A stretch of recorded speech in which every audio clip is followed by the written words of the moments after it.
Wilkommen. Welcome into the channel. My name's Craig, and this is where we put the spotlight onto German football. Now, in part one, we previewed a bunch of games that were taking place within match day 23 or Spieltag 23, if you want to call it that. And those games were taking place over Friday and Saturday, Freitag or Samstag, and we've still got 3 remaining games to preview as part of the Spieltag 23 games for Sonntag or Sunday. Now, I'm going to ask for a massive favour at this point. You probably don't know who I am. Like I say, my name's Craig. I live in the UK. I've been passionate about German football for a couple of decades now. And what my intention is with this channel is to take you through, albeit in a sort of laid back, but positive and upbeat way. I just want to introduce you to the weird and the wonderful of German football, basically. And it won't all be focused on the Bundesliga. There'll be Bundesliga 2 and 3 and possibly even some Austrian games as well, because technically that is Bundesliga. But for now, yeah, we're just going to focus on Spieltag 23, Matchday 23, the games that are taking place. We're going to highlight the fixtures. We're going to call out some key players. We're going to give you some background, hopefully some interesting nuggets about each of the clubs. By all means, leave some comments down below. If you've got any questions, if you've got corrections, I'm well up for corrections, because it's more than likely that I'm going to mispronounce some names, and B, I'm probably going to get some details slightly wrong. And it's a learning journey, right? Every day is a school day, as they say. So all I ask is that if you can find it in your heart to like this video. If you want to subscribe, then that'd be perfect, because then you would know when future videos are coming out. Anyway, thank you for that. Let's go on with the content as we go into previewing the games on Sonntag as part of Spieltag or Matchday 23. To kick us off at the Red Bull Arena, well, you've probably worked it out, it's RB Leipzig. So RB Leipzig are at home to Heidenheim. Now, this could be an interesting clash, because Leipzig, despite being top of the Bundesliga before the winter break, have really slipped off recently. In fact, let's not even talk about their disastrous Champions League campaign, where I think after 8 games they ended up with 1 win, which is not what Marco Rose had in mind, and probably the same for Chesko and Simons and Newson, Bauntag, and everyone else that's in that team. Anyway, so Leipzig coming into this game in the last 5 have only won 1. In fact, they drew the last game. And actually, in a similar quest for victories are Heidenheim, who currently are in the relegation spot, so they're 17th. So if the Bundesliga was to finish before this game kicks off, then that trapdoor would be open. They'd be right down, right? So after 22 games, they're right down there with Holstein Kiel and VfL Bochum. They've got 14 points. So it's a must win, right? At this point, it's a must win for Heidenheim. However, I can't see it happening. Right? I really can't. Like I say, if we look at some of the previous fixtures, so Leipzig last game was a 2-0 home win to St. Pauli, and then that was followed by a 0-0 draw away at Augsburg. On paper you probably would have assumed Leipzig would have won that, but again, it's an inconsistent season for them. And then conversely, if you look at Heidenheim in their last few games, if you take out the UEFA Conference League, because again, maybe that's proved a distraction, because they've been trying to play 2, if not 3. Well, they knocked out the DFB Pokal, but they're trying to over ambitious, trying to take on too much. But again, that's what you have to do, right? It's a football club, So outside of the UEFA Conference League run, they got spanked by Mainz 05, got beat by Freiburg 1-0, and lost to Dortmund. So again, like I say, they've lost the last 5, which to me all points towards a potential home win. Well, it's going to be an away win, but I think it's going to be a home win. In terms of calling out some of the players to look out for, I'm going to butcher this name, but let's have a go. Budu Zivadze, yeah. Zivadze, yeah. Anyway, he's a Georgian international striker. He's played 7 games so far this season up front. Hasn't scored, but has 1 goal involvement, as we have to note to self, keep calling it that, or 1 assist, I should say. Backed up by Jan Schnoppler or Skopner in the midfield. Again, he's scored 3 times and he's had 1 goal assist as the left-sided central midfielder. And then just to wrap it up, we could look out for Matthias Honsack, who, again, is a left-sided midfielder. He's played 15 matches this season. He's scored 3 and he's got one goal involvement. He's got 1 assist, so he's got 4 goal involvements. As for Leipzig, well, a lot of these names I assume will be familiar to the viewers, but I would probably call out the likes of Šeško, the Slovenian striker, who apparently was wanted by Arsenal, probably many other clubs as well, because he knows where the net is. Although, only 9 finishes in 21 starts, doesn't include the goals in the Champions League, although they've not been that many because, like I say, they only won 1 game out of 8 in the revised Champions League format. But he's very sought after as a young man. Apparently Liverpool, I've just seen somewhere that another team that's vying for his attention. Then you've got Xavi Simons, who, yeah, he scored that cracker against England in the Euros last summer. Again, he's played 14 games, 9 goal involvement, so he's scored 5 times off his own back and he's assisted 4.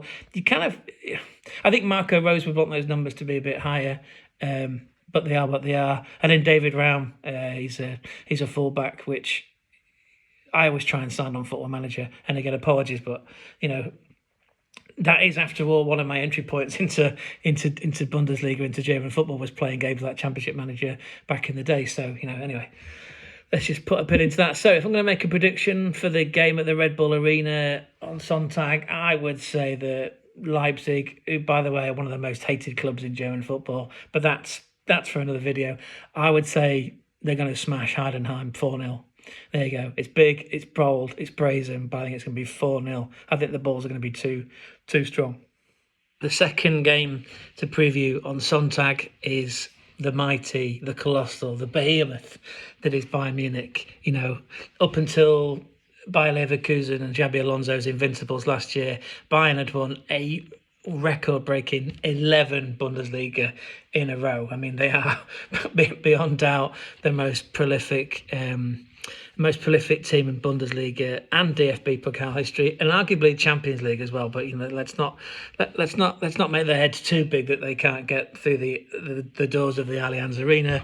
And they're at home to Eintracht Frankfurt. Now, what's fascinating me is that Frankfurt have never won the Bundesliga. Not since its inauguration in 1963 have they ever been champions. The closest they've been, and actually they've been third placed finish on a handful of occasions, most recently in 1993, where, and get this, a certain Tony Yeboah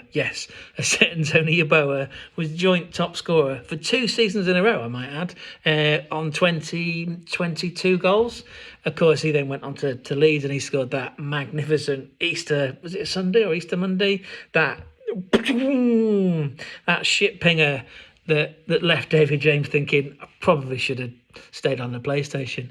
Anyway, I digress, as we often will do in this channel. So Bayern at home to Eintracht Frankfurt. Now, as it stands, Bayern putting all the wrongs of last season right, and the questions are being asked is this the year that Harry Payne, it wasn't a lot of pain last year because he didn't win anything, and that's the point. People are asking, is this the year that Harry Kane finally breaks the curse, the hoodoo of all those years at Tottenham and not really winning anything, if in fact nothing? Well, this year they are, and actually, let me think about this. Depending on how Bayer Leverkusen do this weekend, the gap is 8 points at the top. And funny enough, last weekend's sort of top game of Saturday Samstag was actually Bayern versus Leverkusen, which finished in a 0-0 draw. And to be fair, it wasn't Harry's day because he had to go off at half time with that. It was the suspected was it an injury to his face, his cheek, or his eye socket? Anyway, he went off, and that's probably reflected in the fact that Bayern only managed 2 shots on goal in that entire game. Now, you could argue that if the likes of Florian Wirtz had been a little bit more accurate, and if Frimpong's header would have been 2 inches lower down, then Manuel Neuer would never hit the crossbar, but he would have struggled anyway. So it's interesting that at the last 5 games, Bayern have won 4 of those, and the draw was against Bayer Leverkusen. Of course, are pushing them all the way. Now Frankfurt are third currently on 42 points. Again, that might fluctuate depending upon what happens this weekend. And they've won their last game. In fact, if we take a look at the most recent fixtures. Oh, of course, yeah, we mentioned it in the preview for Holstein Kiel. Yes, they were 3-1 winners against Holstein Kiel. In fact, they were home and hose. They were cruising in that game. They just let Holstein come back because they're very plucky and they're very courageous. But yeah, so they come into this game.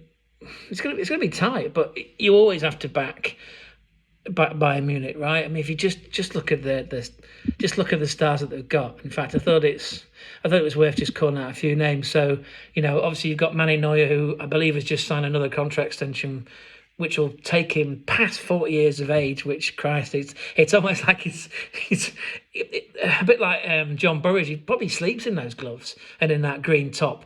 By the way, it's a smoking hot green top that he wears. Very retro.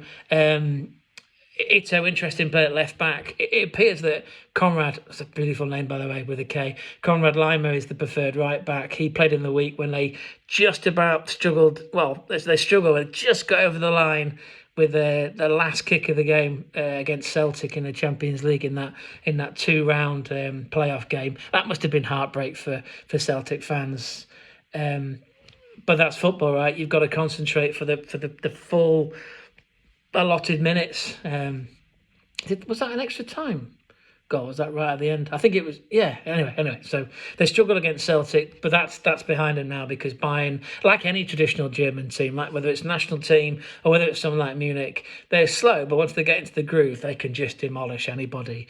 You've got Kingsley Coman on the left. You've got Michael Elise that they brought in from Crystal Palace over the summer. I mean, he's played what? Let's have a look at his stats. I mean, even in the Champions League, right? He's played 10 matches, 6 goal involvements. That's 5 that have come off his own back, and he's had 1 assist. In the Bundesliga, he's played every single game. Actually, he's played all 22 games. He's scored 6 times himself, and he's set up 7. And that's where that ball just sticks like glued to his feet. No one's got a chance. And like I say, Kingsley Coman down the other side. If we look at his stats. What has he got? So 8 matches in the Bundesliga, 1 goal. And I'm struggling to see. Oh, here we go. And in the Bundesliga, he's played 20 times. He's got 6 goal involvements. There you go. 3 off his own back, 3 assists. And then the other one to look out for is Harry Kane, like I mentioned already. He may or may not be playing, but I just thought it was worth putting him out for anybody that is involved in fantasy football. I personally don't do it, but I definitely will be doing it next season. You can download the app. If you go to Bundesliga.com, you can download their fantasy football app. But yeah, just for points and just for giggles, really. So in 20 matches in the Bundesliga, he scored 21 times and he's created 6 of the goals. That is just phenomenal. I think he is close. Well, he's definitely on track to beat the Polish beanpole that is Robert Lewandowski's record, I think, for goals. Is it goals? It can't have been over a calendar year because he's probably already done that. Anyway, he's on track to beat a record anyway. And in the Champions League, in 9 matches, he scored 7 and he set 1 up. So it's just a phenomenon. And again, the question remains, is this going to be his year when they finally lift the curse? So in terms of predictions, which way is this going to go? Heart rolling head rolling heart. It's going to be Bayern Munich. I think it'd be close because I think Frankfurt have got goals in there, and I've just realised that I've not called any of their players out. Hugo Larsen, by the way, scored off his knee. I'm not sure if you've seen that. Again, look it up on YouTube. Go to Bundesliga.com. Yeah, he scored. Bing! He scored off his right knee against Holstein Kiel. That's the Swedish midfielder who's played 21 times and has scored 3. Frankfurt have just brought in, because of course they sold Omar Mamouche to Man City for a ridiculous amount of money. Was it? Maybe 63 million, maybe that's in euros, but it's between 55 and 65 million anyway. They sold him to Man City, who's already scored a hat-trick, right? I think he might have scored. No, He had a free kick the other night against Real Madrid, which hit the crossbar and came down, and Nico Gonzalez kind of swept it in. Anyway, so the replacement for Mamouche, even though technically he was an inside forward on the left, is Eli Wahi, which is a great name to say, isn't it? Eli Wahi, formerly of... where's he played in France? He's played for Cannes, Montpellier, Lens, and he's brought in from Marseille for 25 million plus 5 million add-ons, I guess. He's played twice already, but hasn't scored yet. Another one to look out for in the midfield is Danish Oscar Højlund, who I believe he is the brother of Rasmus, who plays up front for Manchester UTFC, as they're called on Football Manager. Anyway, back to the predictions. I think it's going to be 3-2. Yeah, 3-2 Bayern Munich, this one. Will be really exciting. And again, all three, those two games and the next game we're going to cover are live on Sky Sports. So if you're in the UK, you've got absolutely no excuse to follow the action. Bayern Munich, always worth a watch, right? Because they were absolutely explosive on both flanks on their day. Plus, they're backed up by the bagsman, the ultimate bagsman in Germany at the minute. Well, actually, the world over, Harry Kane. So yeah, 3-2 home win Bayern Munich. Okay, so we're nearly there. We've got one game left to preview for Spieltag 23, and that is TSG Hoffenheim against VfB Stuttgart. Now, this is interesting because technically Hoffenheim don't play in Hoffenheim. I'd make an abstract connection to a place where I grew up, a small fishing town in the north called Grimsby, who technically don't play their home games in Grimsby because they're playing in Cleethorpes. Anyway, so Hoffenheim, actually they play in the Rhein-Neckar Arena, or for commercialisation purposes, it's now called the Pre-Zero Arena. And again, that's even more fascinating because the guy that made all this happen, Dietmar Hopp, he's an absolute, he's loaded, he's a billionaire. He's the guy behind SAP, right, SAP. And if you don't know what it is, it's okay because it's not something that I use every day. But the shortest, easiest, most consumable definition of SAP is that it's like an enterprise level resource management software. It's been going for years. And it's the brainchild of this guy, who in itself, apparently used to play for Hoffenheim when they were an amateur team back in the day. Again, they don't play in Hoffenheim. They play in this place called Sinsheim, which is like, a small suburb. I think there's the population is like 8,000 people, and yet this Pre-Zero Arena is 30,000 capacity. And do you know what? Because I checked the stats on this because they've been on Sky a lot recently, and have been playing in the. And they've been playing which European tournament have they been in recently? Yeah, they've been the Europa League. Yeah, so they've been on Sky and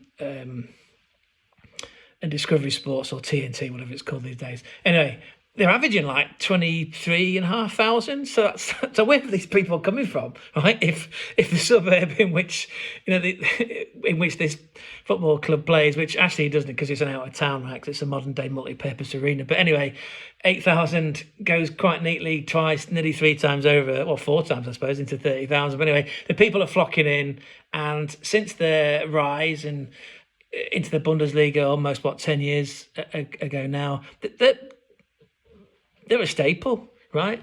Anyway, let's come back to the game in hand, right? So if you look at it, the table as it stands, we've got Hoffenheim in the bottom half. In fact, there's a gap actually between them and the 3 relegation spots. Again, if you remember from part 1, I've talked quite extensively about how the relegation system works. It's very similar to that of in Scotland. The bottom 2 teams, the trapdoor opens and they go down. That's 18th and 17th. And then the 16th place plays, I think it's the second finishing team in the Zweite Bundesliga and Bundesliga 2. And then it's like we're in the car park, shirts are off, and we're just going to duke it out, and whoever wins comes up and whoever loses goes down. It's quite primitive, it's quite callous, quite evil, but hey, it's full of drama. So Hoffenheim are sort of fighting to stay in the division, but there's currently a 6, maybe 7 point gap between them and Bochum. Last 5 games, Hoffenheim, they've won 2 out of the last 5. Where when you consider that into the context of Stuttgart. Stuttgart are pushing for European, actually. They're pushing for a Conference League, if not a Europa League position themselves. And again, on that note, both of these teams narrowly missed out on the Europa League qualification this year. I know that because I watched most of the games this year that involved Hoffenheim. So they were in the Europa League, and they were really unlucky, actually. They just missed out. On the final match day, they came 27th on 9 points. That's despite beating a mighty Anderlecht team, 4-3 away from home. Actually, they were 4-1 up in that game, and Anderlecht came back, but it didn't matter anyway. So, yeah, they finished 27th, and it's only the top 24 in all of these sort of new money-driven, commercialised versions of European football these days. So Hoffenheim missed out on the next phase, or the kind of advancement of the Europa League. And similarly with Stuttgart, actually, if you look at them, they narrowly missed out. 24 teams go through. Club Brugge, they actually squeezed in on the last day. Stuttgart ended up after 8 games with 10 points. Zagreb were unlucky; they had 11, but Club Brugge went up on goal difference despite losing in game 8. So I think in terms of predictions, I've got quite a soft spot for Hoffenheim on the back of 2 of their midfield dynamo players. So they got Anton Stack, who is like 18 foot tall and wins most tackles, and he's sort of offset on the right hand side by the creative midfielder, the creative dynamo, Tom Bischoff, who, apparently back in January has already signed a pre-contract agreement to go and join Bayern Munich, and actually that's going to cost. It's going to cost Munich nothing. It's a bit dirty, Agent seems to have done well because he's managed to get his player a fantastic move to Bayern Munich, probably for an eye-watering wage. But, again, side note, if I was a footballer and my career was going to last 10, 11, 12 years, I'd be looking to sort of squeeze, what's the word I'm looking for, in a sap, Dietmar Hopp way. I'd be looking to optimise my earnings as well. Anyway, let's come back to it. So, yeah, historically, I would have said Stuttgart are possibly going to win. Actually, let's just take a quick look at who they've got as standout players in their team. Dennis Undav. Again, all the Premier League viewers might be aware of Dennis Undav because he came in from Brighton. He's played 16 games this year. They're Turkish/German, a bit like Ozil, but please don't make that comparison because, beautiful man, beautiful player. Misunderstood, I would say, Mesut Ozil. Yeah, misunderstood by Arsenal. Anyway, back to Dennis Undav. 16 games he's played in the Bundesliga this year. Scored 7 goals and he's had 1 assist. That's not bad, considering he's mainly playing up there on his own. And he is backed up by the creative midfielder of another great name coming up here, Enzo Millet. What a name, eh? Enzo Millet. Young Frenchman. He's played 21 times. 4 goals, 2 assists, 6 goal involvements. Not bad at all. And then if we look back, I mean, I've already talked about Tom Bischoff and Anton Stack, which are the amazing players on Football Manager 24. Getting early on Bischoff, he even beat his agent to the game, sign him up, probably cost you about 18 million, but oh my God, loan him back out. He'll be worth it in 2 or 3 years' time. Absolute, genius in midfield. And actually, Hoffenheim just put in, the gift that keeps on giving, Gift Orban. And he's just come in. Where did he come in from? Was it Leon? Nice, okay. Anyway, the Nigerian forward, he's played 6 times. He's already scored 3, right? So it's that investment's certainly paying off. In terms of how this is going to end up, my prediction would be head rolling heart rolling head. I'll go Stuttgart. Yeah, I think Stuttgart will win this 2-1. I think there will be there'll definitely be some goals in it with Dennis Undav's name on it. So that pretty much wraps up our preview for Spieltag 23. I just thought for a bit of fun it was worth calling out the current top goal scorer in the division. No surprises, leading the pack is Harry Kane with 21. Second place is the Czech, Patrick Schick from Bayer Leverkusen. He's actually tied with Omar Mamouche from Frankfurt on 15. But of course, Mamouche ain't going to score anymore for Frankfurt, for the Eagles this year, because he's gone to Man City. And then you've got Tim Kleindienst from Gladbach. He's got 14. And you've got Jonathan Burkout from Mainz, tied with Suru Garassi. They're both on 13. But again, let's see what Spieltag 23 has to offer. And in terms of most clean sheets, this is quite interesting actually. One of the most hated teams in Germany, RB Leipzig, Peter Gulaschi. Apparently he's got 11 clean sheets, which is yeah, it's odd really, considering that, you know, they were an absolute disaster in the Champions League, and yet that's like 46% of the Bundesliga games is kept a clean sheet. It just depends what they do the other end, right? Which is, it's a very simple game, football, right? You keep it out at one end and you put it in the other end. Manuel Neuer, he's got 10, and then Robin Zettner from Mainz 05, he's got 9. And I thought it was worth a special shout out for Noah Atabulo after he cleared a penalty, which apparently was his 8th penalty save of this season. So that's the, what do you call it, Golden Glove. Yeah, that's the goalkeepers that have got the most clean sheets. And then I just thought, to round it off, let's look at who's got the most assists. No surprise, actually. Omar Mamouche, again, from the Eagles, Semantic Frankfurt. There's a 3-way tie between Mamouche, Michael Olise, right winger, ex-Crystal Palace, currently of Bayern Munich, and then Florian Wirtz from Bayer Leverkusen. All 3 of those players are tied on 10 assists in this season. So some great stats there. And again, it'll be changing week on week, and we'll try and keep up to date because it's fun, right? All these data points are trying to build a picture of the Bundesliga just been a very appetizing place to watch football.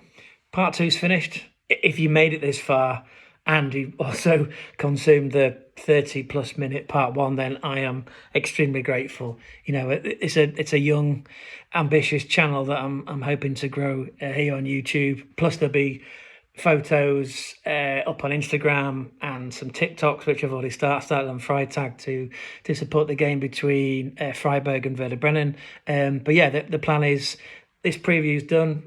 Now we're going to actually watch some football. Again, there's three games on Sonntag, which we previewed as part of part 2, and then we'll do a review show.